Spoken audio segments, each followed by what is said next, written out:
లోక్సభలో anti paper leak బిల్లుపై చర్చ జరిగింది. పేపర్ లీక్ పై ఏం జరిగిందో తెలుసుకోవాలంటే బీజేపీ నేతలు వారి పిల్లలను అడగాలంటూ వ్యాఖ్యానించారు. ఢిల్లీ వీధుల్లో జరిగింది నిరసన కాదని, భావ వ్యక్తీకరణ అని రాహుల్ పేర్కొన్నారు. విద్యార్థులు శాంతియుతంగా ఆందోళన చేశారని ఆయన తెలిపారు. విద్యార్థుల ఆందోళనను దేశ ప్రజలు అర్థం చేసుకున్నారని రాహుల్ అన్నారు. విద్యార్థుల ఆందోళనను రాజకీయాలకు అతీతంగా అన్ని పార్టీలు గౌరవించాలని రాహుల్ పిలుపునిచ్చారు. తీవ్ర వేదన తర్వాతే విద్యార్థులు ఆందోళన చేశారని, కానీ వారి నిరసనను కేంద్రం అర్థం చేసుకోలేదని విమర్శించారు.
లోక్సభలో యాంటీ పేపర్ లీక్ బిల్లుపై చర్చ జరిగింది. పేపర్ లీక్ పై ఏం జరిగిందో తెలుసుకోవాలంటే బీజేపీ నేతలు వారి పిల్లలను అడగాలంటూ వ్యాఖ్యానించారు.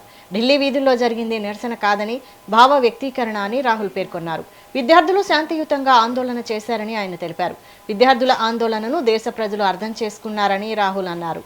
విద్యార్థుల ఆందోళనను రాజకీయాలకు అతీతంగా అన్ని పార్టీలు గౌరవించాలని రాహుల్ పిలుపునిచ్చారు. తీవ్ర వేదన తర్వాతే విద్యార్థులు ఆందోళన చేశారని, కానీ వారి నిరసనను కేంద్రం అర్థం చేసుకోలేదని విమర్శించారు.